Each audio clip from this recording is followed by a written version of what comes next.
you doing? Hey, what's up? Much. Hey, man, I got a problem with your students, man. Well, that's between you and they him. say it's because of Hey, you, no, man, that I just don't get this. think so. I don't think so.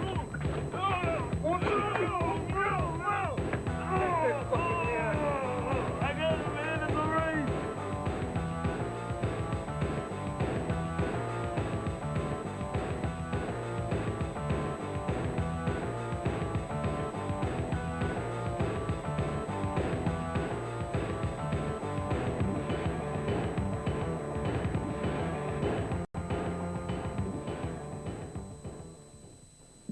Okay, let's put this together.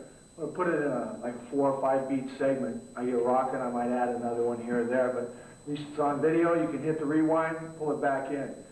Keep in mind, these drills are designed to teach you to intercept, to teach you to immobilize or trap, and to teach you to counter and then respond. So it's neuromuscular. You're combining these principles and movements into a rhythmic, very tempo-orientated, so that it becomes internalized, almost subliminal, so that you understand the taps, the touch.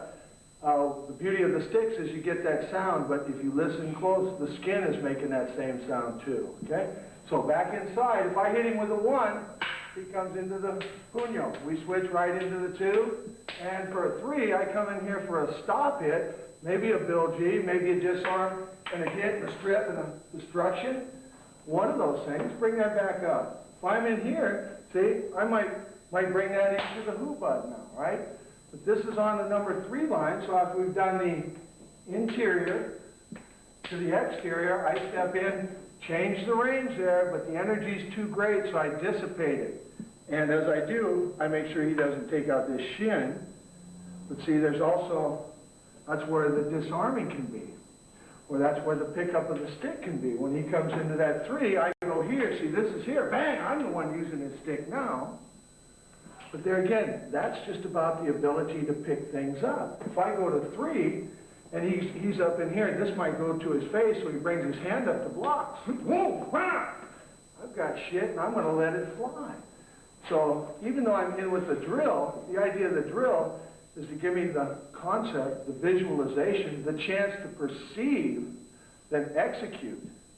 Perceptual speed, reactionary speed, setup, timing, these are all essential parts or ingredients to making this whole thing work, okay?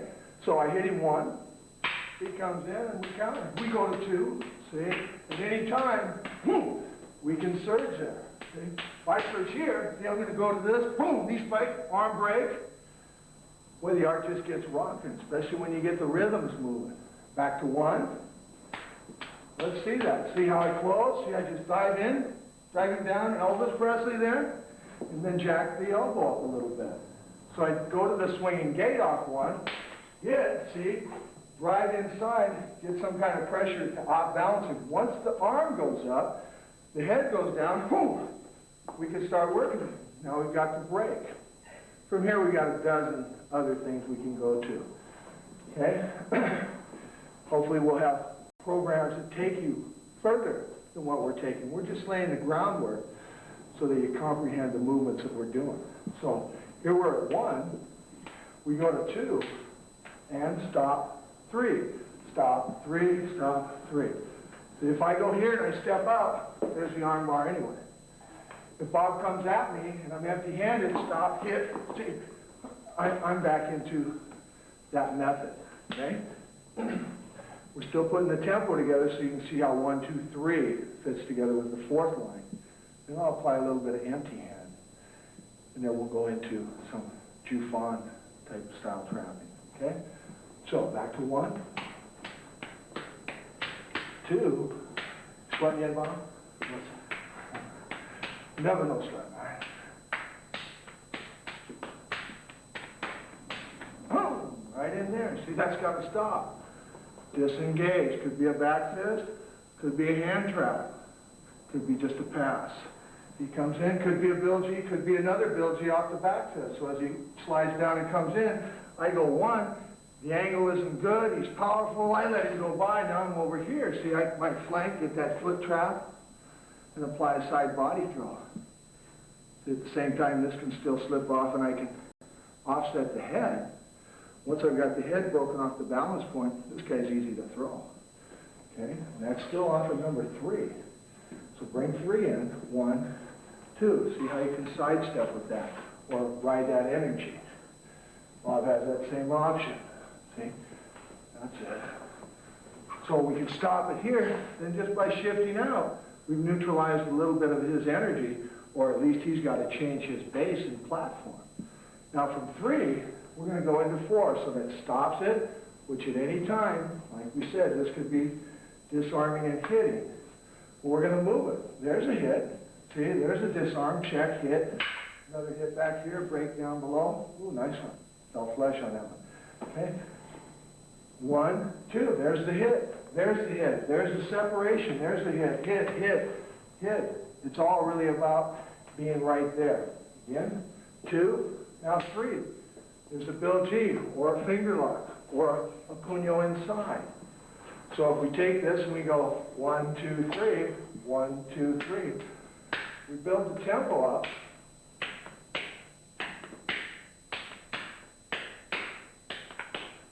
Anytime, you go, I should be able to step back, hit that, hit that, hit that. Take this guy out. He's real fast like. Whether I'm empty-handed or carrying a stick. I built the tempo. My interception speed is there. On that particular one, I just went here, step back. Here's a disarm. There's a head smash, shin smash, and live hand smash. So if I'm empty-handed here, I'm stepping back, disarming, coming in more to this type of strategy because I don't have my long tool to implement the techniques with. It's not that I can't disarm him and bring him into another line. This is about developing immobilization, hand trapping speed, and immobilization attacks. Okay, keep in mind we're using quite a bit of stick work here just to get this across. Well, for one reason, it's one of the fastest ways to get these techniques going. We're going to bring some focus pads out here and show you the Gung Fu side of this, show you how it cross-references. Okay, now what I was initially doing, I'm going to show you a little bit on the Silent Fighter. In general, what I said before about form is everything has form. It doesn't matter what you do. So if we're doing this motion, I should be able to watch myself in the mirror or just practice. Trap and back fist. Trap and back fist. Relaxed posture. Trap and back fist. Trap and back fist. And then just work that. One of the things I want to look for is a diversification in the circle. So now it's like a bicycle chain or straight circle, that type of thing. From short to long, extension and retraction, being able to execute it at very close range, being able to execute it at long range, being able to execute it and get out. So if I'm in here, I can bring this in. I can't operate. I ain't got it fully automated yet, but you know, eventually I'll add the bionic components, right? So I go to the immobilization technique through the swinging gate. Doesn't matter which side I'm on. This is as long as I'm in here. I can go to the Bill G and disengage and come into the back fist. So if we work 1, it's here, right and left. I might be able to initiate an attack by draw. Hey, what's up? Look down here, see? Oh, okay. Hey, what's up? So I want to fake. I want to open the door. I don't want any trouble. Bang! I know he wants trouble. I'm going to initiate technique as quick and as efficient as possible. If I'm going to that number 2 line, my hand, like I said, swinging gate, rotates through the center line. If it's over here, it's suddenly changing more into a straight punch. So once you lose this angle, or this rotation off the elbow, it's no longer a swinging gate or a back fist. Then you're going into bicep, straight punch. And you can utilize that right here. But we're using the heel palm. So as I immobilize, I go here. If I want to recover, now I'm into trap, now I'm into cover. Now I'm into knee spike and elbow range. Can I work a disengagement from 1? 1, 2, or 1, 2. It's right there. Swinging gate here, cover, heel palm. Going into 3, 3. But remember, it's a disengagement, so you ride it off. the lever, the scale, the forearm. You shoot that in. Now, once you're in, you draw it back. See the right on the, that's part of it. That's feeling his energy, the sensitivity. Then coming out, transferring that pressure. We're not transferring it here. See how collapsed I am? I need some structure here. I need this to get pressure. Then, I don't want to ride over it and go out here, or be underneath it, or be over here where the punch isn't going to be effective.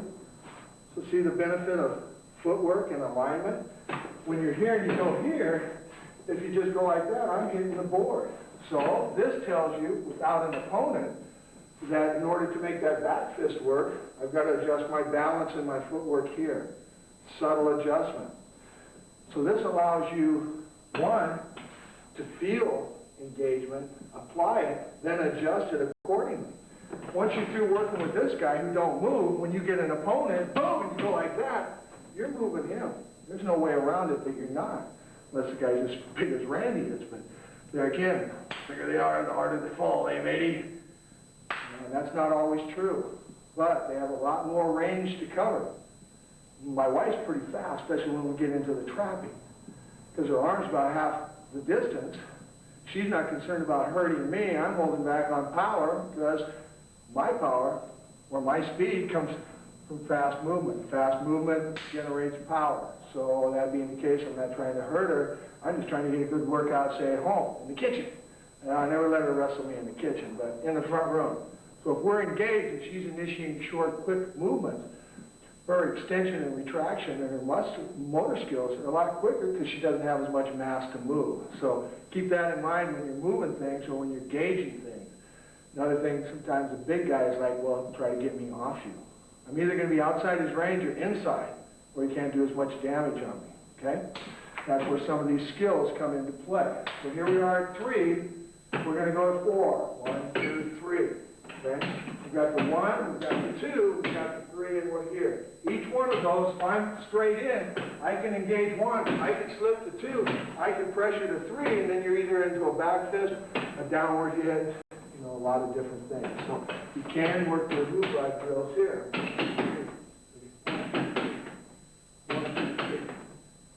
1, 2, 3, and hit. Okay? So that gives you an idea how we apply it on the dummy. Bring Bob in. Keep this rocking. We'll go right into this hoobud. 1, 2, 3. I'm standing here. Bob just fires off the back fist. Just like that. Give me a finger. See, so I'll trap the first hand down. 1, 2. See, if he touches the first hand, see, I just trap it with the same line. But initially, he's just kind of giving me the problem here, and he fires in with the back fist there. Now we've got the swinging blade. Here's that heel palm coming over. So if Bob fingers me, and I touch that, he comes in with that, boom! That's the idea here. See the collapse to the elbow? The trap down and another setup on the straight punch. So we can work this just off each individual movement, or we can synchronize them together. Number 1, back fist, into the heel palm, into 3, that's it. Make sure you seem like you're almost disengaged here. So you ain't really giving me no threat here. So make sure that's it. I can feel the difference between, exactly.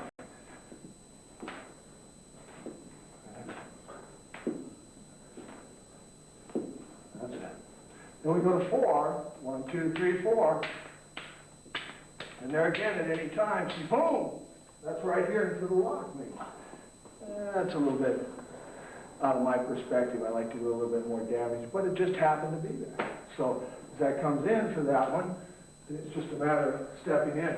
But you really haven't done any damage, so to go to a lock, it's kind of a misinterpretation of your place in the engagement at this point in time. Unless you've damaged him, well, I just don't think it. You know, it's going to happen. You need to juice this guy up, and then you can get to a lock.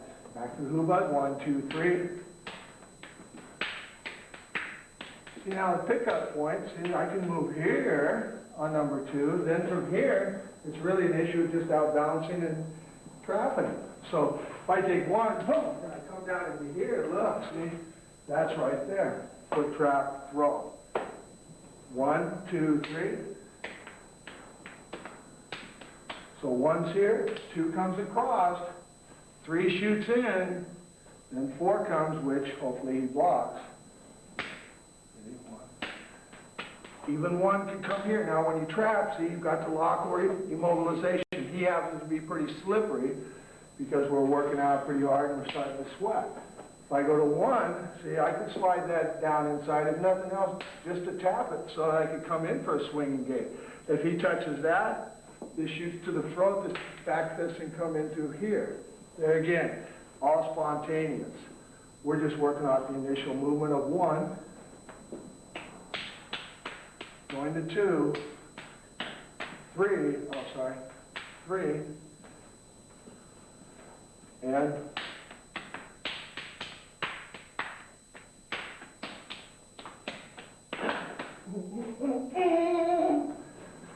something like that. So keep in mind when you're training, be serious about what you're doing, but have a good time. Don't put too much stress on learning everything at one time, and have fun with what you're doing. Feels good, we're in the zone. I just had to say that at least once. Okay, moving on, we're going to go into what I would consider the Jiufan hand trapping, variations of them. I don't do Wing Chun per se, I do concepts of Wing Chun. So if my elbow's out of perspective, my footwork isn't quite up to par, I don't really care. That's not what I'm out about.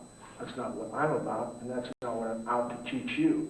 So we want natural movement, natural progressive, a lot of forward energy and pressure, and at the same time mobility and footwork. So as we execute both those concepts, it'll integrate itself and make a very good composite uniformity in what we're trying to execute. Let's bring out Bill for a second. I'm going to show you how to work just a right-left punch. We're just going to bring him up into here, bring him out a little bit, and I just want to hit. Okay? That can be up back fist, back fist, back fist, back fist. We need to develop those tools, so we develop by punching, just relaxing. If my hands are down, I'm just loading up, loading up. Same thing with here. If he brings it this way, front, I just want to load the back fist. This is the hands down. Put the hand down. That one too. As soon as it comes up, I've got to perceive it. Now I've got to react to it. Now I physically got to get to it. So I'm working three types of speed. If he switches from that hand going up to this one or this one, now I've got to perceive which one he's going to move. So I'm using perceptual speed, reactionary speed, physical speed to get all these techniques into play. Okay? Part of reading it is by deciding what weapon is a threat, according to how his stance is. Which one's closer, which one's longer, which one he could possibly execute without having to transfer his weight or shift his body in any dramatic, dynamic way. We're just going to work on this for a second. Backhand comes up. I just got to react to it, see? If it comes up, I can react to it with a slap. That way I can clear the line to come inside. Okay, let's bring them both back. So now we're back to just hitting, because I got to have stopping power. I've got to have enough power to stop this guy. This could be a forearm, okay? Or an elbow. See, a forearm will shear through like this, and the elbow will come to point and come around. Shearing technique is almost just as that. It's just coming in here and taking this off. You're going for something back there. Your surface area is from the hand till it goes past. Then what happens when you come back and shear this way? So you're taking advantage of extension power and retraction power and neutralizing the threat right through the whole game. So let's go ahead and bring him back inside. I'm just going to do some straight punching here. If I go to the jab, jab, cross, you can see how the elbow comes up. If I go to the straight punch, you can see how the elbow stays in, the fist formation. This nearly isn't as powerful as, say, the jab, jab, cross, but this is faster, okay? And once I jab, jab, cross to get in, on the side here, I'm looking to keep his arms down by driving him down with my forearms on the straight punch, okay? So that's the idea of at least having a little bit of stopping power. If the hand's up, we can go to that side kick and into the punch. That's all about setting the guy up, right? We're going to go to immobilization off the hands, utilizing a basic trap off the pack sound. Hand comes up, I hit, I go one. Hand comes up, opposite side, I hit, and I go here. The idea of this is he hits me with the focus pad, just the backhand. Just the backhand to the head. Hit me, there you go. So when I go out here and make contact, that's the idea. What I'm doing is developing punching power, then go into the trap. So I get a couple different skills being developed. But in essence, he's either blocking my hand when I hit him, then I'm going in, or he's hitting me, I'm blocking, then I'm going in. So whichever way you want to apply it. In the Filipino arts, what's the difference between a block and an attack? If I'm going in and we meet, see, it's really about intent, especially when you have tools like a stick or a knife or a fist load, like a kubaton or a little puncher. You can apply the concepts of destruction instead of trap or instead of immobilize. So when you interlock those two concepts and start integrating the two curriculums, where is the line of separation? It's really in the mind, not necessarily in the physical act, okay? So it's really about your intent. So here we are back at the one, and I'm coming off. I'm hitting and coming to the side, hitting and coming to the side. And it doesn't matter. I could step here, see? It really wouldn't matter. It's about where your alignment is. Let's bring this way a little bit. Notice after I hit and I come in, now I'm in position for the foot and to take the trap or blow out that knee or take out the ankle or kick him in the head or stomp him in the hand. Now knee him in the ribs. And that's what training's about. Once you've opened that door, take the time to see what your options are, then understand them thoroughly, then you have a better idea of where you're going to free flow from once things start happening. Let's go back up again. So on the one line, I'm hitting with the right or the left, using the opposite hand to retract it and go to that swinging gate drill. So I hope the relationship is there, just like the punyo. So when I found the Gung Fu, was introduced to that by Jesse Glover, incorporated it with the punyo or the stick work and the knife work, boy, it opened a lot of doors, but at the same time, it pretty much just added things, helped solidify and tighten the package together. So one isn't really one without the other. I could take staff work, stick work, knife work, and almost literally apply the same method, just with a different idea. Literally, if I went out into this and I trapped this down, here's my trap here, the knife's in his face. Instead of being here with a back fist, I'm now here with the knife. If I'm here with a punyo, I'm here. If I'm here on the front line, I'm coming down this way. So the same technique I utilize with my empty hand, I utilize and transfer into my knife skills, into my stick skills, and just general freestyle sparring. So try to integrate a self-defense concept into your sparring, as well as just a sparring mindset. How, when you do sparring and interactive drills, how can you neutralize this guy and take advantage of it? That's the idea. Keep an open mind when you train. Second line of attack is off that Bill G or that finger thrust. So if the pad's here, I'm going inside. Pad's here, I'm going inside. In essence, I'm shooting through that. Once this hand's here, this hand drives it off the center line. As I release pressure and it starts to fall back through, I shoot it off even more. As he puts pressure back, I shoot it this way. So now I'm going to remove his hand, I'm going to hit and shoot the eyes and come into the hit. Notice when I come in through here, I use a pulling hand to increase the power. So if I got one, hit two. See? Now the idea of this is he's doing another backhand at me. I'm just going right there and coming into this initial hit. When we apply number one with two, I go into here and he covers. See, there's how the two fit together. He applies one, there's the second hit. Again, slow. 1, 2, 3, 4. We're doing focus pads so you can get the idea how to keep the training method into play. If we go right here, I go jab, jab, cross. He brings them in together. I hit, trap, hit. He catches and I go here. So we can integrate just the striking of jab, jab, cross into balls, a straight punch, into a trap, into another trap. So we're integrating the boxing into the gung fu and making it a complete package that way. Now we're going to go with one pad so that you can see how he tracks the hand.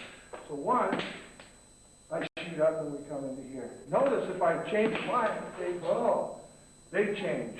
Big advantage point on me. Whereas, let's switch sides for a second. Some of the traditional lines might shoot just straight down the middle and come into here. Myself, since I'm Filipino, I can go here. Now I'm over here. Look, we're back in the bang. Boom. So you maybe into a throw.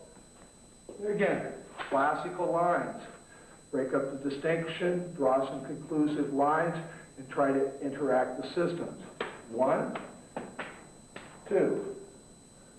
Okay, the third motion I'm going to do is off a bong saw. When he hits pressure here, I'm just going to go to the bong saw there.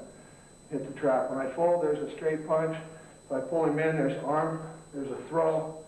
A lot of little things come off this. So 1, 2, here, here. Right into here, there's the throw. Or better yet, you got another bump and a foot sweep. He'll be right down at your feet. Okay? Third motion. 1, 2, 3, trap, hit. 1, 2, 3, trap, hit. From 1 to 2 to 3. If he touches here, I've got enough elbow back here to get the roll. Say I go to here and he touches low. Well, I'm just going to draw the hand here. Heel palm him, load him up, back fist him, and hammer him there. So wherever he puts that energy on my hand, if it's down, I'm going to go over the top of it. If it's back here at the elbow, see, I'm going to load here, spring him down. This should kind of give him a suction line. Boom, bang, see, what, bang.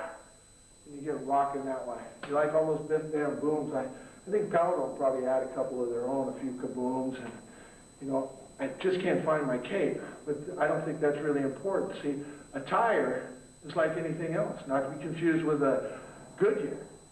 A tire is what you wear. Are we going to get attacked wearing our uniform or our gi? I really doubt it.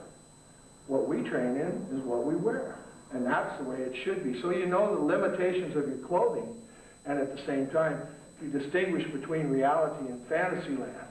Changing your clothes, going into your uniform, and that's the only way you fight, train, or spar. Boy, you know, sometimes without that magic pair of shoes or that belt, it might not work the same. So you need to take some of this stuff out to the street. You need to change your environmental training, go out on the grass, go in the bushes, go on the gravel. Hey, let's go on the gravel. Let's do some grappling. Or out on the asphalt. Well, what do you think? I don't think so. Let's work on those striking tools. Here we go. We've got 1. We've got 2, where he stops and I shoot. We got 3, where he touches and I bong sow. Then we got 4, where he touches low. See, oh, that was a 4, that's 5. We're going here. See how it sucks him down? Bang, bang, bang, bang. And it's all very fast. This is a good suction line. So it springs down and comes back. Let's go to that 5. So when he touches here, we just close. See, there's a headbutt, elbow, and a straight punch. So the 5th one, he touches, no, you don't have to touch. He can be right there. We just happen to be going down that center line. Get that forearm to touch here, thumb to the eye, headbutt here. See how this elbow comes right up into the throat. Back fist will come down, and you can load this guy up this way. So, on the 5th motion, we're going into close and use an elbow as a press. When we hit the straight punch, we lock to the back of the head and drive this in. Taking the facial structure. Taking advantage of the eye socket, the nose, the cheekbone, the jaw. This stuff is really vulnerable. We want to take advantage of it with a hard target and pull that in. That's got to hurt. You get hooked into a set of those teeth on the jawline, boy, it's real pain. That thumb to the eye right there, and this action just isn't good. Has some real results to it. It's not good for him. Works for me, right? So let's go to 1, and 2, and 3, and 4, and 5. Right there. So how does that work without the pad? We just take a reference point. I'm right there for 1. Reference point, right there for 1. He's there for 1. Good. Give me one. Thank you, Eric. One. If I don't block, he's got it. Boom. If I block, he goes to 2. Oh, he went to 3 or 4. I don't know what it is. I'll go to 2. How's that? We go here. See, I want that Bill G on that second line. So when we make the reference point, I go here, here. What if that reference point is low? Oh, I just want it all the more. I've just baited him to go there. Indirect hit. That's the idea. He's going for this. What if he don't cover? He keeps his hands high. I'll take that. See?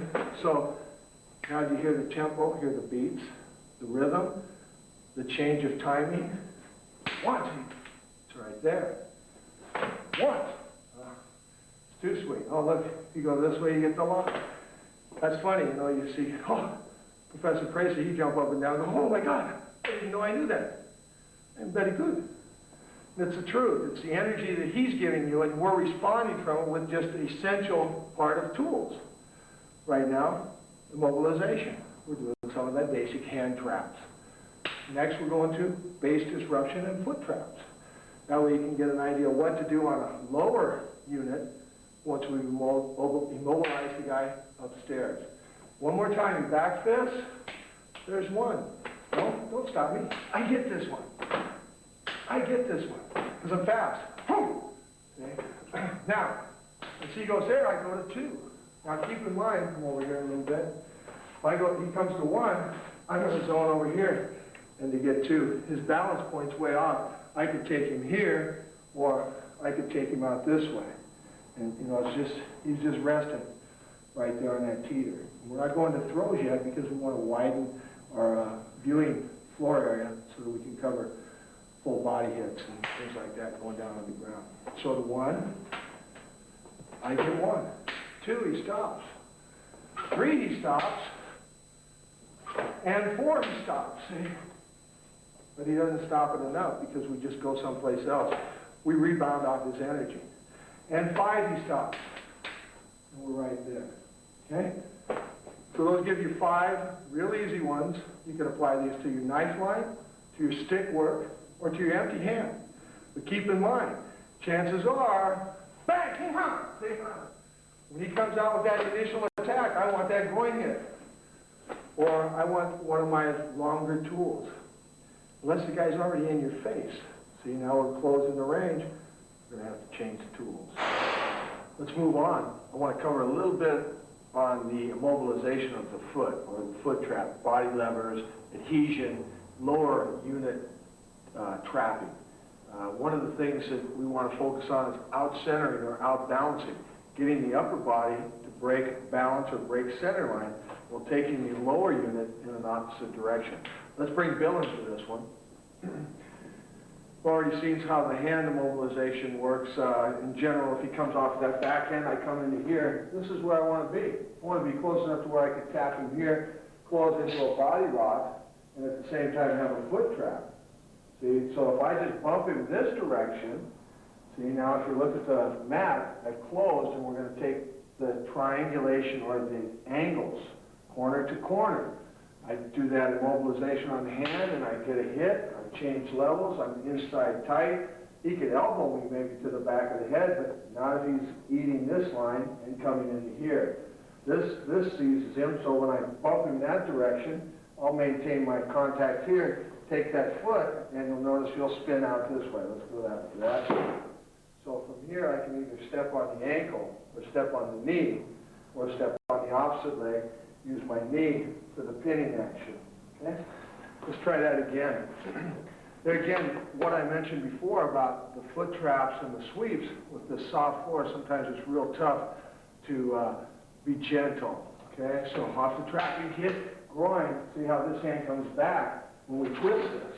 We're going here. Let's go down a bit. That's it. So now it's a different line, and I've got to come clean and clear the line. If nothing else, you'll notice I'm coming in for my strike, but I'm also going to knee and trap this leg down here. At the same time, I feel pretty secure that this ain't going anywhere when I come into my striking. I don't have to go into the face. I can just strike here, come back up, and step and stomp. Okay? One more time. He didn't really react to the motion, but if you're working on a specific drill, you've got to take what you can get. If Very rarely does something come up textbook. Hey, wow, wasn't that special? Look at that textbook technique. Doesn't usually happen in a brawl. What happens when we train like this, we get the concepts of physics and movement. Then we get optional options, I guess was what you'd say. You get optional targets and optional reactions according to how we play it or how we activate it. If I go in here, see, it'll be easier for me to bump in, not worry about the upper body, and just take the lower unit, then come out here and install. Or as I come in for a kneel or a trap, a cover into the hit, that type of thing, I'm still going to utilize a destruction by either kneeling to soft tissue or kneeling to bone. Increase that kneel and that impact with the concrete, you got some pretty bad damage. Good, bad, whichever way you look at it. It's good for us, it's bad for them, okay? Let's change your line just a little bit. Let's bring that right hand in again. And as we close, see, once we bump and we hit, we're going to pick this knee up. Now I'm going to press him here. I don't like this angle. Let's switch it just a little bit. There we go. As I hit here, I press him. Now his head's over there. The groin shot brings the balance point down, and now I lift the kick. See, I can utilize my balance, but the important part here is maintaining the contact of my heel and my trap here, so I've got kind of a wedge. Now from here I can go to the stall. I can go to this kick. I can cross over. I can cross step and either kneel and break here, or I can cross step and kneel and break here. A lot of damage. There again, sometimes if you get too classical, trying to take a specific movement somewhere, it won't really apply. What you want to do is maintain that street intent, then add the classical lines in your training so that you adhere within some of the guidelines of the system that you're really trying to project out, okay? Coming in on that line, if I step to here, see, it'll be the same mobilization. I want to move his head out. Now I'm going to take the leg straight back this way, and he's straight down. Now from here, I could do a step across lock. I've got a pretty secure lock. At the same time, see, I could have stepped right on his face and did the damage there, but here's the lock here, and both hands are free. So a lot of little variables that stay there. I could kneel to this lock too. I didn't have to necessarily do the step across and apply the pressure this way. So each particular drill, or each particular lock is just about applying the technique according to how he responds and going from there. Okay, let's work that one again. I'm in here. I step inside. I'm just going to step.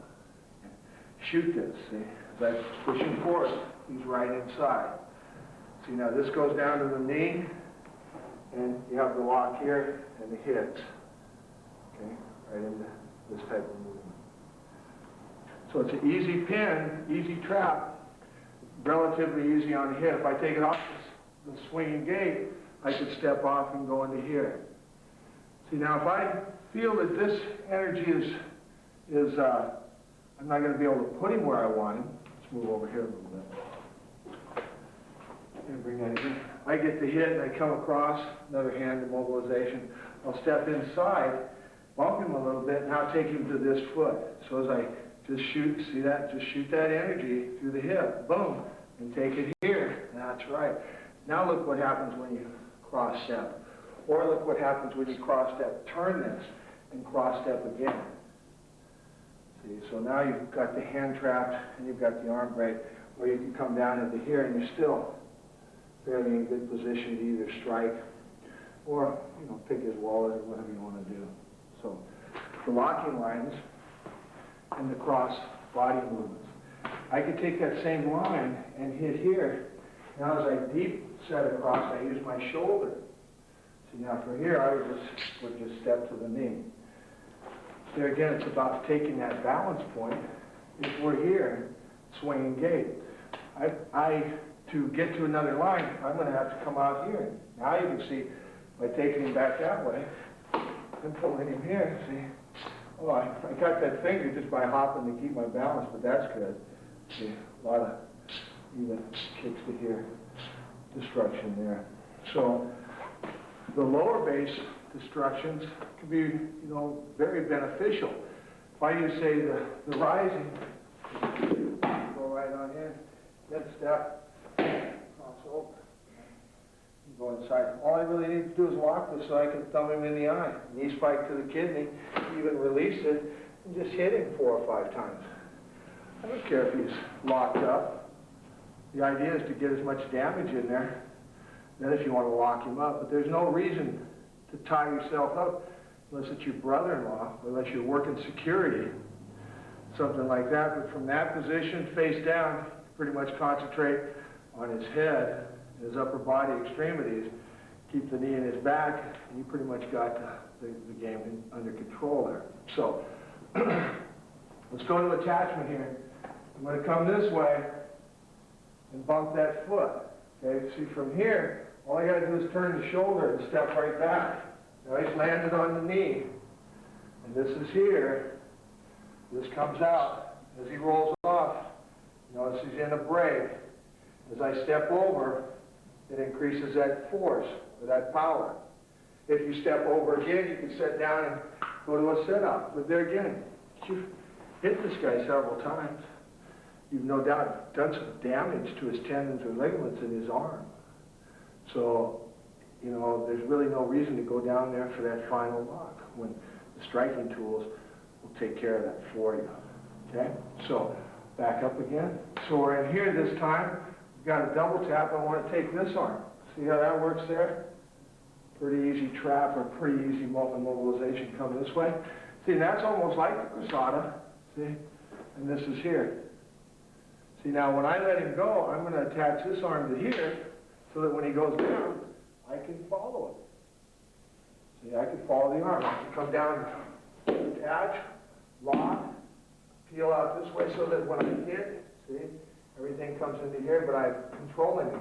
If he throws that arm by whatever reason, see, I can pull this down into here, lock it, squash it tight, come into the tighter arm bar. Is that bothering you? No. Tighten that up. Or just takes the rotation of that. But there again, it's really no threat. So you've done a lot of damage here. It's really not much of a threat. That cross-body line, he ain't got no power. If you sit down on him or you lock this one up, take those fingers, take the wrist here, thumb the eye there, roll the arm across there, hammer fist to the groin. You know, pretty much the game's over at this point. Yeah, squeeze that. All right, like I said, have a little bit of fun with this. So.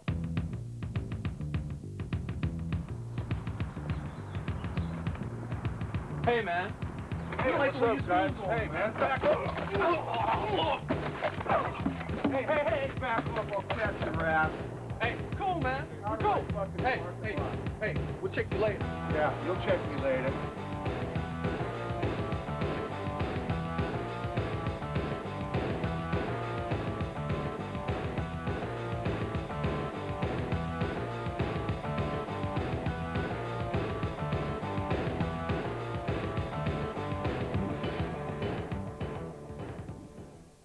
Okay, hey, let's cover a little bit of the progressive indirect attack. The idea of this is we've got to be able to hit this guy, but at the same time, keep on moving. When we're outside, we can use environmental elements like cars and garbage cans and so on and so forth. We also need tools to implement. So I'll put this hat on, yup, and we'll give that a toss or a throw. Sunglasses are always nice. We got those close by. You don't necessarily want to throw your keys at them, because now you ain't got no way to get to your vehicle. So sometimes throwing things like that away are a bad play unless you're going to throw them, distract them, destroy them, and take that time to pick them back up. So you definitely don't want to throw your wallet, right? You might throw some pocket change. Sand is real nice, a little bit of gravel, some salt and pepper, anything that you might have in your hand. You think you're going to be out on a nasty time at night, dedicate one of those pockets to something you can grab real quick and throw out. So we're going to bring Greg and Robert in and just kind of set up the scenario that we did yesterday with Derek and Randy. The idea here is that they're both approaching me. Let's get them on over here.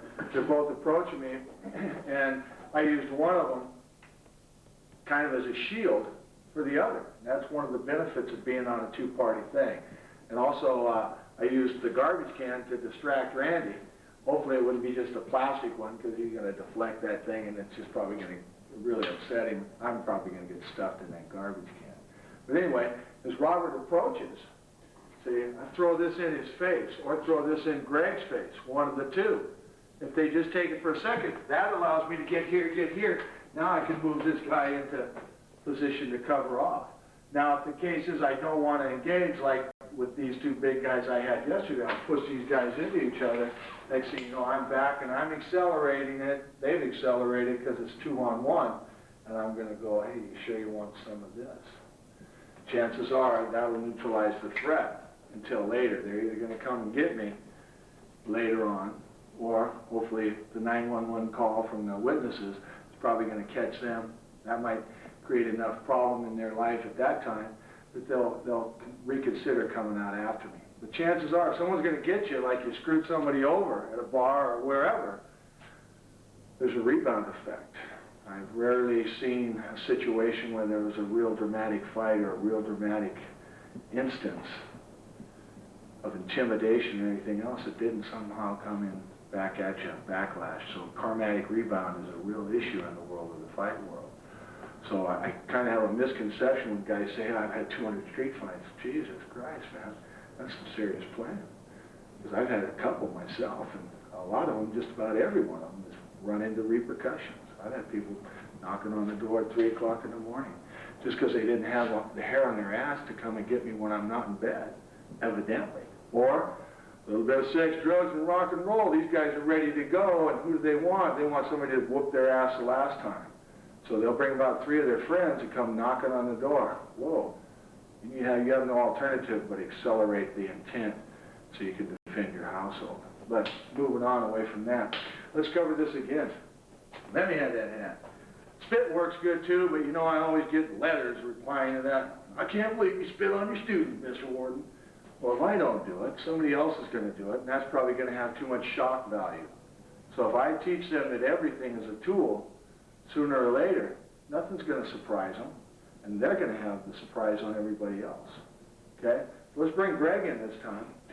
So if Greg comes at me, I'll even hit him with it. Bang! Boom, boom, boom. Now you're in a position where you could maybe position, got him in kind of a guillotine's choke. Chances are he could start hammering. If I got him high, he could start hammering there. I want to drop down and hammer him here. Robert's coming in, closing in, but he really can't get anything on me because I'm moving Greg around and jacking him here. Now I'm throwing him. Now I might be able to close in on Robert. Or as he comes with me and say, boom, now give me that rear kick. See, I'll block that, come inside. Now you're here, and you're still keeping one guy between you and him. And that's one of the benefits. Chances are, if they hone in on you, once you guys stay here, and they're already this close, and you don't see anything going on, give me a squared off stand. So he's in my face. I'm not necessarily a threat. Chances are I'm not going to be able to go bang, bang, bang. As he comes out with that right, I'm ducking here and hitting here, maybe coming off, see, getting that foot sweep. If Robert had hair, I'd be trying to reposition him here. Greg goes to that kick, I'm pulling right there, bang, bang, bang. I'm not going to kick up in here. I'm going to come back down here and try to blow that knee and stomp on that ankle. Do some things like that. It's about slipping. It's about moving. You can't stay squared off with these guys when they're both here. And if he's punching at me, I need to get behind him. See, just by the position I'm at, I've got the elbow strike. Say he throws that wild backhand. Yeah, it's right there. Nice. As Robert positions himself over here, I've got the position just by adding weight. Or from here, I can take this guy out. Now when Robert comes in, see, I'm over here. See a little bump there? You got the foot sweep. Both people are damaged. And you've moved around this. You've progressed, but you've done it indirectly. You've circled, you've bobbed, you weaved, you shift. You didn't engage these guys like you were the baddest dude in the neighborhood. That's a way to get clanged. It's a way to get hurt real bad. It's a way to not be able to come home to mama and the children. So you need to, don't even move, don't even flinch, I'll snap it. You know, got to maintain that intensity at all times, but have fun in your training, and that's part of the game. So when you're working these type of scenarios, type of situations, be realistic, Later on, you put the headgear on, put some body padding on, and then start hitting it. The opening's there, bang, you take it. That's one of the beauty of, say, the fist gear. You can put some body armor on, leg kicks, and really have a guy attack you till, like, your techniques are bouncing off. It's not going to happen that way. Your techniques aren't necessarily going to bounce off. Some of them will if your targeting isn't adequate. So, proper targeting, proper timing, deceptive movement, bobbing, weaving, shifting, slipping, sinking, expanding, springing. These are all elements of attachment, all elements of engagement. But most importantly, they allow you to have a good, strong foundation in the 5 strategies of fighting.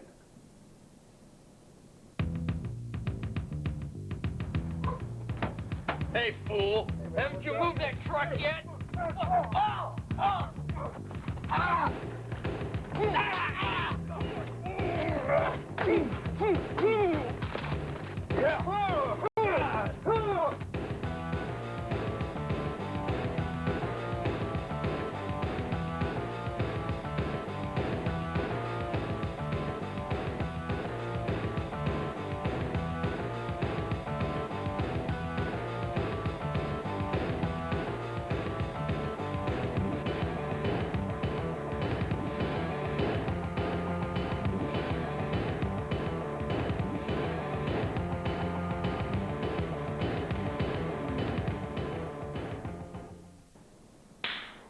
Hey, let's get rocking.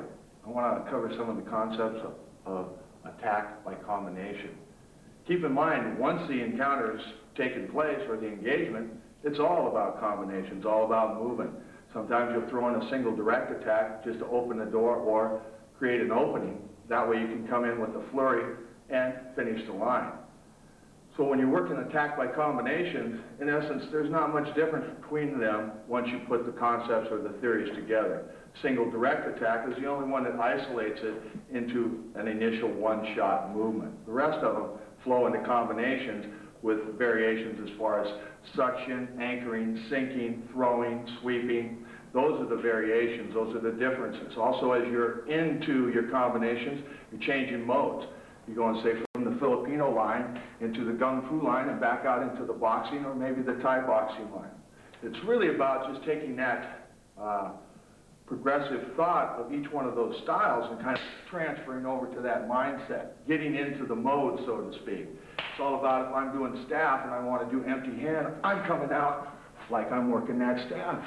Then when I add the other tools, just to coordinate or implement the staff technique here, I add the tool of the elbow or the tool of the knee. But I use the body contouring motion of, say, the savate or the long pole.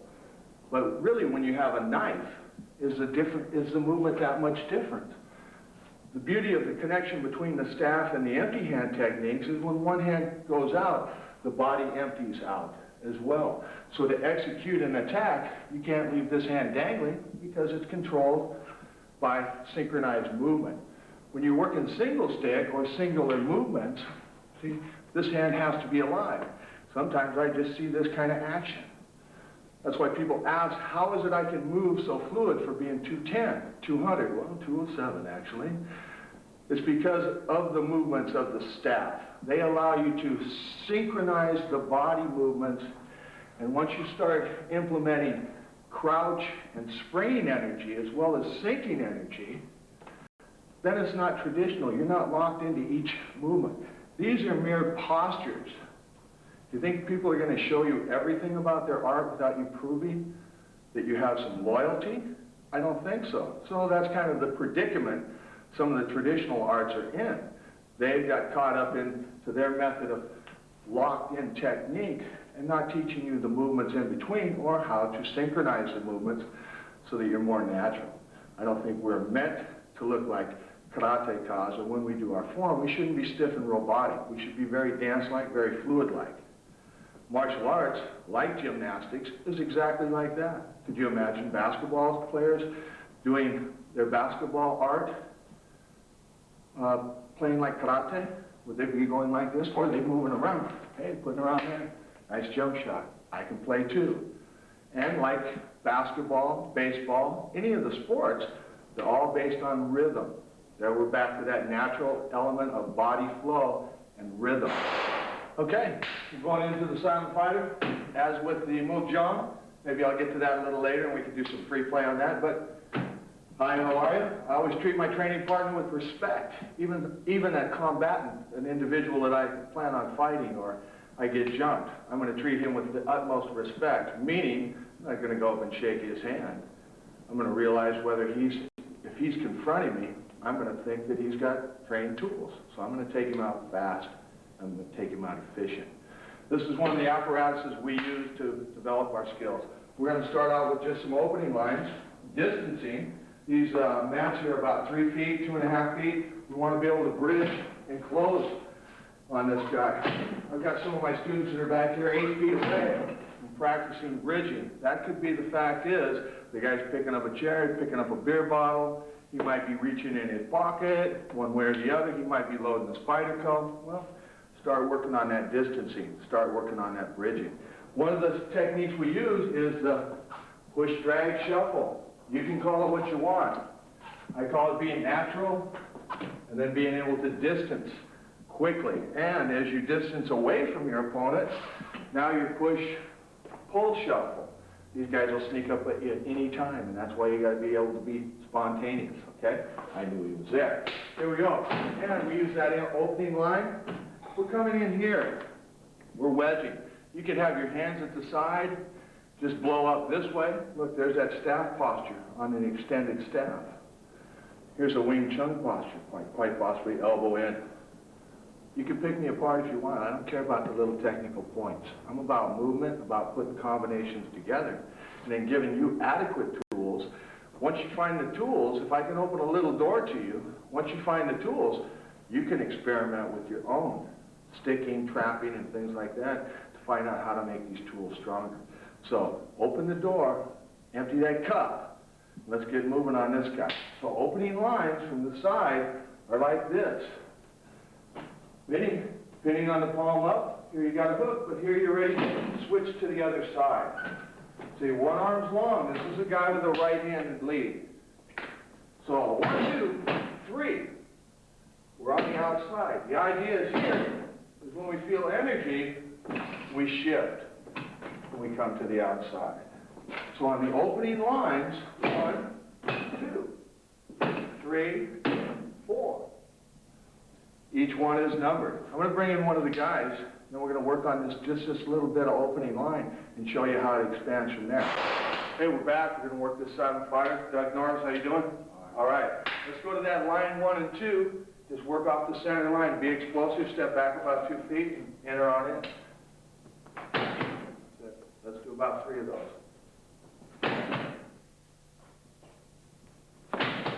So, great. For power development, you can see the padded dummy, the adhesive arms, and this is a guy that's actually my size. So my shoulder width is about the same size as a natural man. As I approach Doug, he enters in with the 1, 2, say I could get my head back, but I'm going to put some energy here, so as soon as I do, he pivots off to that next line. He goes to a bong style and to a back fist. If I happen to touch that, what's his options from there? Boom. So if I get that one, well, where's he going to go from there? Ah, yeah. See, so he can get explosive and go anywhere he wants to once he has the initial form. The idea of the set, or the idea of the sets that we teach on the Natural Spirit Dummy, is to use the entry line, then duplicate the movements off of a natural guy coming at you. So, you know, if I go here, he's got the option of just trapping that down and going in. Okay? So you can see that now he's implementing primarily straight punch techniques off the counters. And that's what Silent Fighter does for you also. It activates style lines. If I had him move off into a little bit different variables, like into the Kun Tao, he'd be dropping his base and going into some foot traps. Let's move into a couple more moves. Let's accelerate the set into the opposite side. 1, 2, 3, 4, 5. Let's go that one. Good, and back. Do that 2 more times.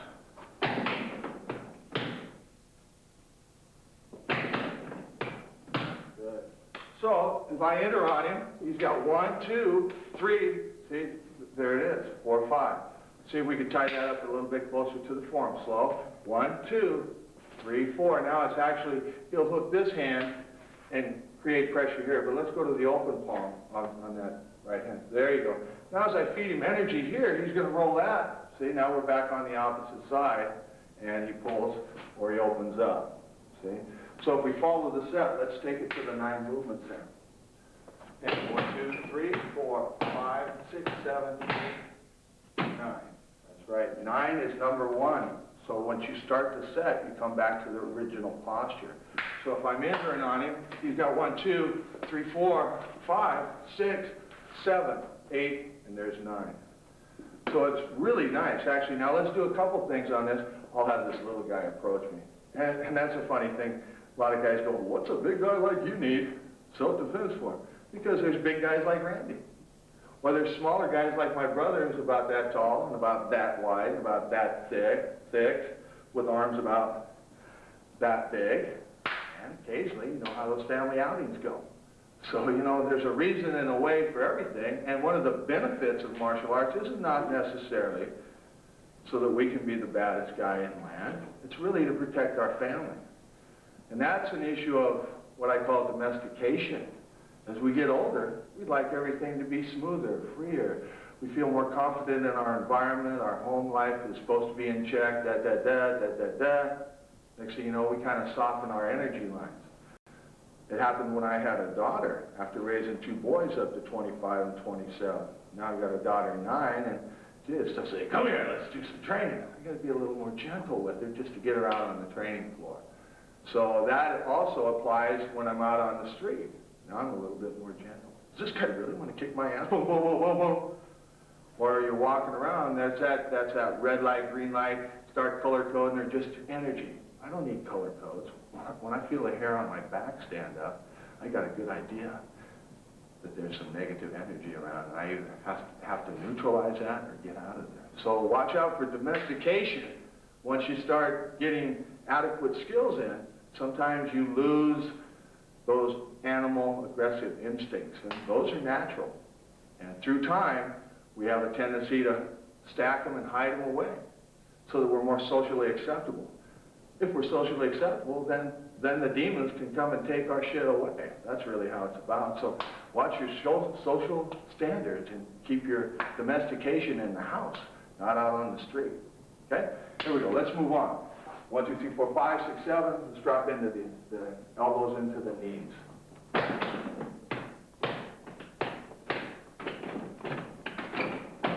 And the knees. Right there. There you go.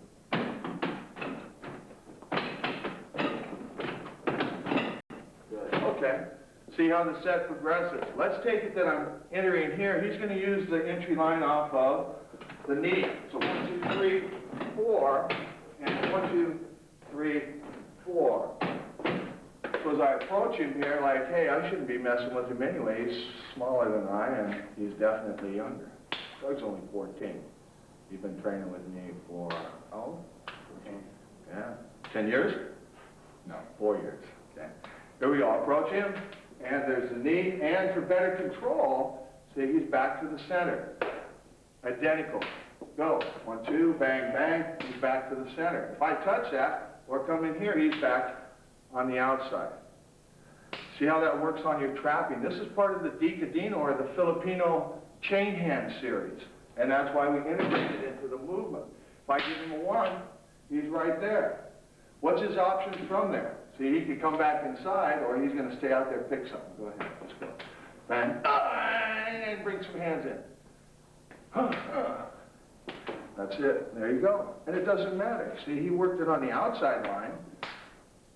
And when I feed him something else, he can work it on the inside line because that's the accessible limb that he wants to destroy. So interaction is really good. Now to build up some energy, because, hey, my tendons, ligaments, and things like that can't take the stress of all those knee kicks. When we go into the ring, we show you how we apply them, and we do use them when we're out there sparring. But it takes a certain amount of confidence in each individual as you progress through the levels of sparring to allow more and more technique. Sure, you can use your fingers to my eyes. Sure, when you're down there, you can elbow me in the throat. I have to trust them. I have to know they have exact amount of control to inflict that much pain. Okay? Let's take that set just a little bit further. Let's be explosive on this. Here we go.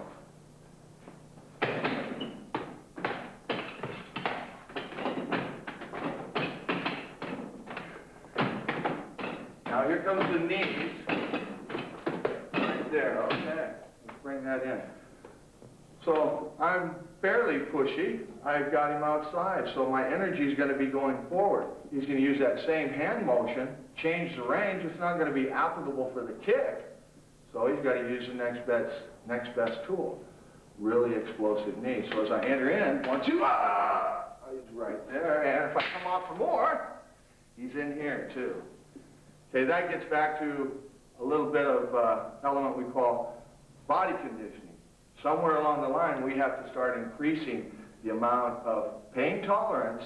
Once we have pain tolerance, we have pain acceptance, and it doesn't neutralize our forward energy or negate our fighting skills by getting hit. Acknowledge those hits afterwards. I've got a lot of friends that do, a great deal of sparring, and those friends are also students and people from other systems, and it's like, yeah, man, I didn't even know I was cut up, especially on these eye shots or your lip, or unless you go up there and see it. How many times you've seen it on an actual boxing match on TV? These guys get hit, and they get back there, and they're going, now it's starting to psychologically take its toll. You got to get away from that. You got to take those shots, you got to take that pain, and if it hurts here, what's it going to feel like out there? So you need to be able to adapt and react accordingly to the situation at hand. Let's get back into those knees, and if I come in, boom. Now from there, let's take the other side. Where can you go? Into the knee. Let's do that hook kick. Oh, I knew he was going to go there. Where else are you going to go? Yeah, into that bottom kick. Oh, nice elbow. See, so it's about spontaneous movement. Let's go into the movement here where it closes into that elbow. Let's see it up to there. It's only about after the number 9 and 10 to drop elbows. 1, 2, 3, 4, 5, 6, 7, 8. Here it is, right there, and right there. So if we're engaged, because he come back to number 1, and I shoot this knee up, he's right there. Now he's in a position to really heel palm me, elbow me, shoot my energy there, take my foot sweep. Yeah, now what's open there? Oh, gee, you're a ruthless little 14-year-old, and I'm going to talk to your mother about that, okay? But I made him ruthless. Some of the SF guys come in here when it comes to sparring night. Fort Lewis is just around the corner. And I had a colonel here as well. These guys were pretty much amazed with some of the younger gentlemen that I have in the class, guys that have been with me for 5, 6 years and really dedicated their energies, and they're every bit as effective as the men, even the mindset. These guys get in there and really rock hard. So they're the leaders of the future, and that's what you have to look for, and that's what you have to think about. Not that they're getting better than you. How could he not get better than me? I've taken all the knowledge I have and condensed it, and tightened it up, and fed it to him with the proper amount of intensity and energy, and pull no punches when I tell him how realistic life is in the street. And he knows now too, because he's in junior high, and they pack guns there, and there's intimidation there, and all the other things that parents get very concerned about. Things that lead to domination of the spirit. Domination of the spirit is just as bad as imprisonment, because you're under somebody else's control. And that's what happens today to today's youth. And it happens to us as adults too. So take care of your mind, take care of your heart, and develop that internal strength, that energy to keep on going, and live by your rules. Don't be confused by other people's guidelines. Social standards are about accumulation of other people's and everybody's ethics and values, and that's what martial arts gives to you. Believe in yourself, and that's where the art will take you. You'll always seek self-improvement, okay? Okay, attack by combination. We're going to work with Brent here a little bit. How you doing, Brent? All right. Bringing in different students, different levels, so you can see, for one, how they learn to take the falls, take the hits, react. It's all about learning. Everything's a learning process.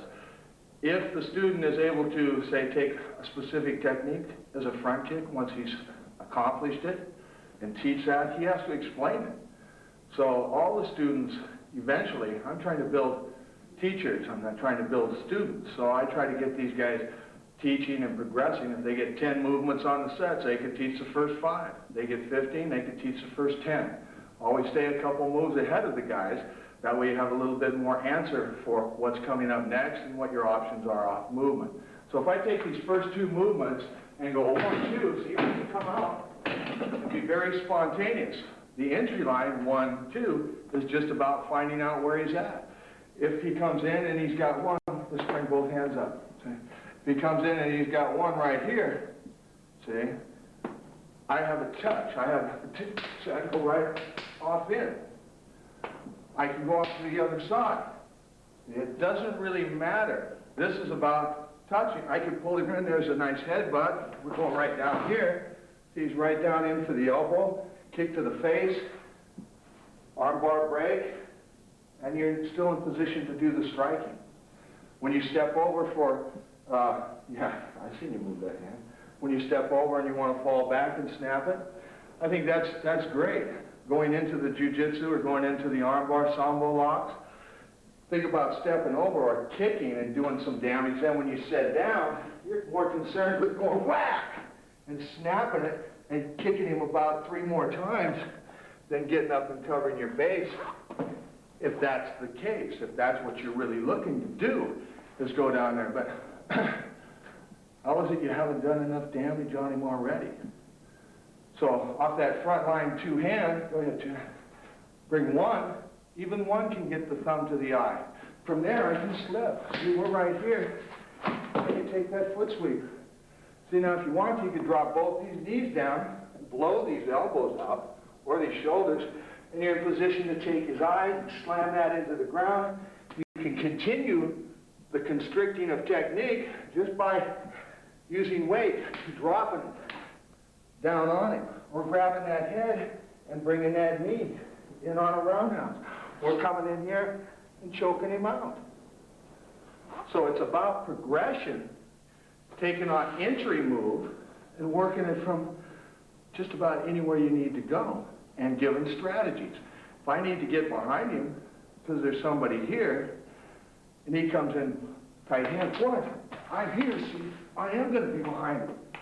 I'll be right behind him, and we could take him over here, introduce him to his buddy, or we could take him to the ground. And that's the beauty of the movement. That movement I do there off of 1 is a slip where Doug was coming into here. See now how you transfer?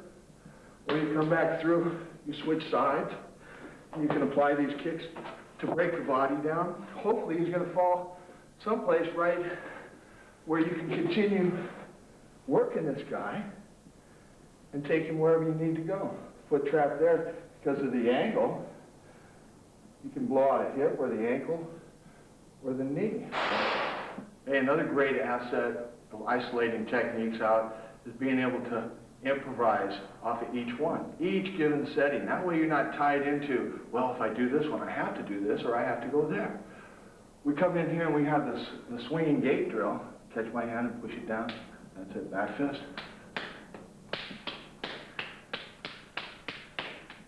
See, some of my students that aren't really from the group, I tell them this is the hop, skip, and jump drill, and so, you know, maybe they don't know what it is. I've seen that happen before. A lot of Caucasian or Americans like to add Chinese words or cultural recognition to their freestyle art. Most of the time they can't even order Chinese food, but they'll give it a good stab, and you know, they'll come up with something like the way of the rotating hand in flight with the domestic bird of love. And I think it's a little bit out of context. So when you're an American system, acknowledge your roots. Hey, you're willing to tie yourself into the motherlands of where the arts come from, but you're not willing to tie yourself into the ground that you're living on. So what's up with that? You know, I mean, we're Americans. We have to give recognition to where the arts come from, but once they hit the lands, boy, hey, you know, the different cultures are willing to share all the potential growth and profit of America, but sometimes techniques are secret. Oh, we can't share that because of this. We can't do this because of that. I think it's kind of off base and off color. So let's get our priorities in order, and the fact is, we're trying to train in martial arts, not business or karate do or a path of spiritual enlightenment. Those are byproducts, hopefully, but if you keep the art pure, then we can move on from there. From that swinging gate drill off of 1, 2, see, here in essence is a swinging gate drill. So I can isolate this just like that. Once I make contact, if I don't like the energy, like we were talking about the balance point on the forearm, I can turn that and come back out and feed the other side. Notice if I was jacking up Brent this way, he'd probably have a pretty well broken arm and he wouldn't be moving transmissions around tomorrow. So when we get real nasty, get real aggressive, we pull this off and start putting some dents in. But I'm not in the dent mood right now, so I'm going to keep it padded. Okay, so if my hand's down, he brings that right hand in. See, there's the bombs out. From there, see, it's nearly an entry. If you look at the footwork and the trapping, I use that glide step or that push, drag, shuffle to get me into position here. See, now I can either elbow here across the face, boom, or I can bring this here and then come back into the strike. See, that leads into a nice neck lock, or I can hammer down and still keep this. At the same time, just a rotation gives me access to the other arm, which is pretty well limp by now. So all these are, even when I go across, I can come back. See? And at any time, you can start working the lower unit, not that we haven't already destroyed it by intertwining the ankles. So off that bomb sound, see, I just give him a pull. And see the foot trap, it pulls him right into it.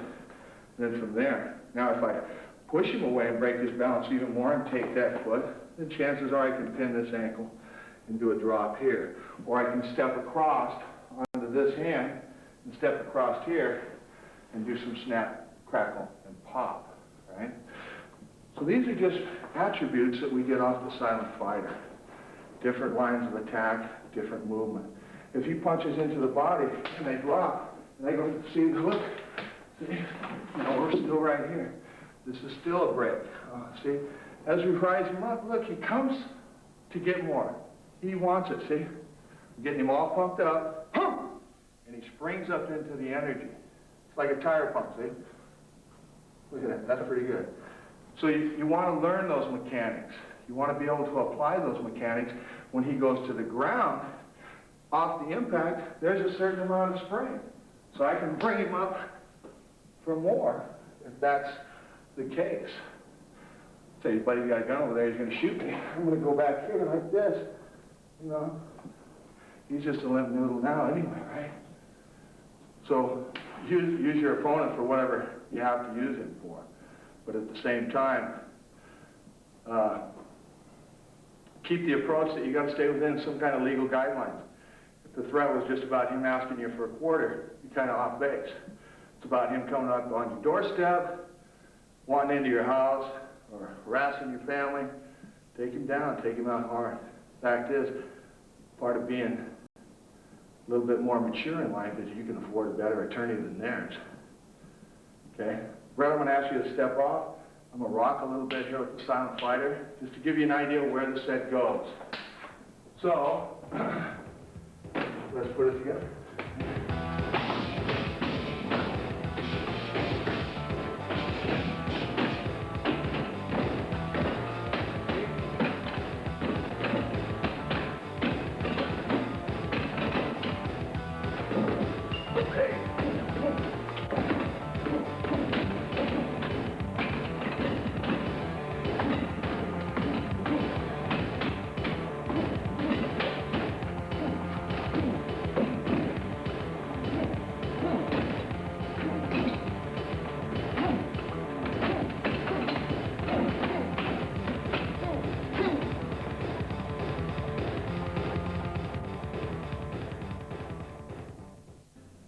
One thing I'd like to do now is take the time to talk about a close friend of mine, Michael Dennis. He was killed last year at Birmingham, Alabama, at an ATM machine.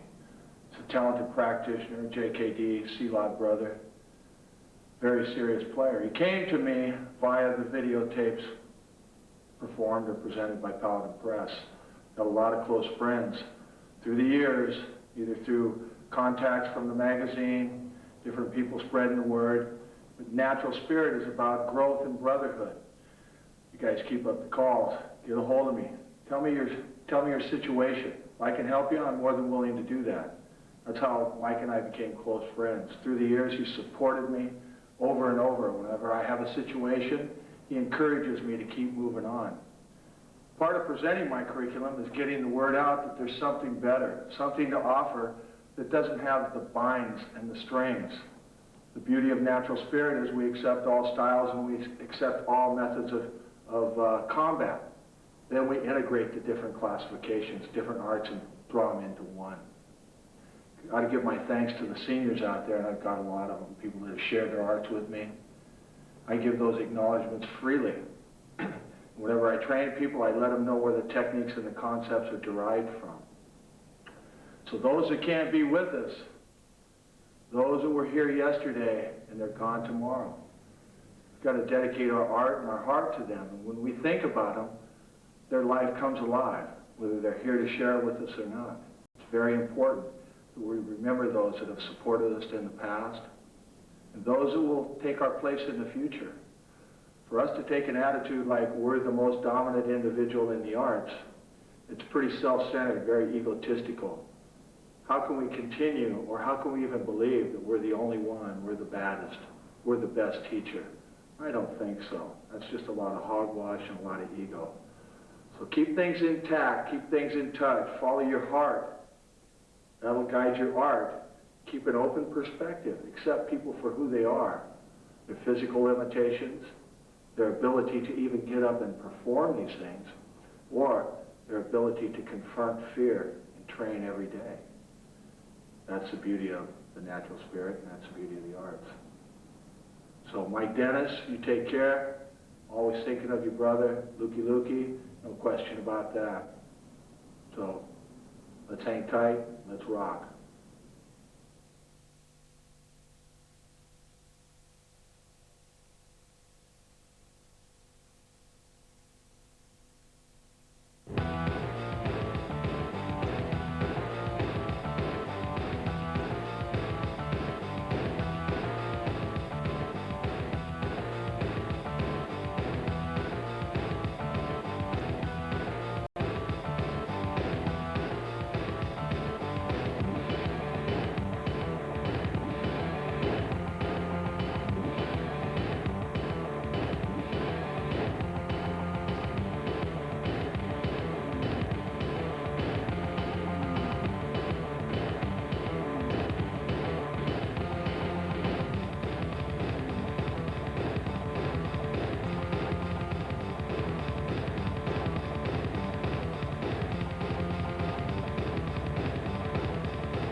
Didn't you throw my buddy out of the bar the other night?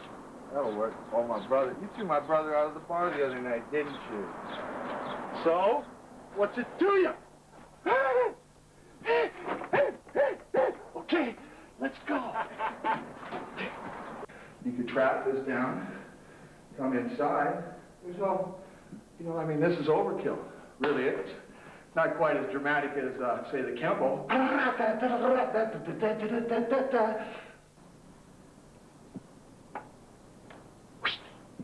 Going swimming. Brought you sis.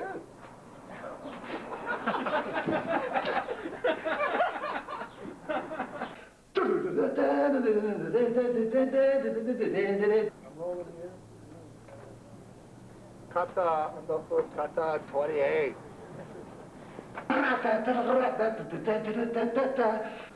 Hello, I am not here. I'll show you this, but if I show you that, it would be vice versa of what we are really working on.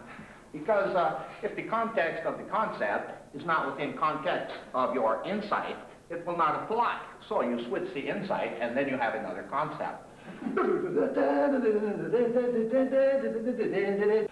And moving on from that, we'll go to the next technique, the one I didn't show you before this, because I didn't know what I was going to do. So let's get rocking. We're going to go into the Silent Fighter in just a second here and put some material together. I'm in the zone! I can feel it. I just don't get this. Think so. I don't think so. What's up? Take that fucking hand. I got him, man. It's all right.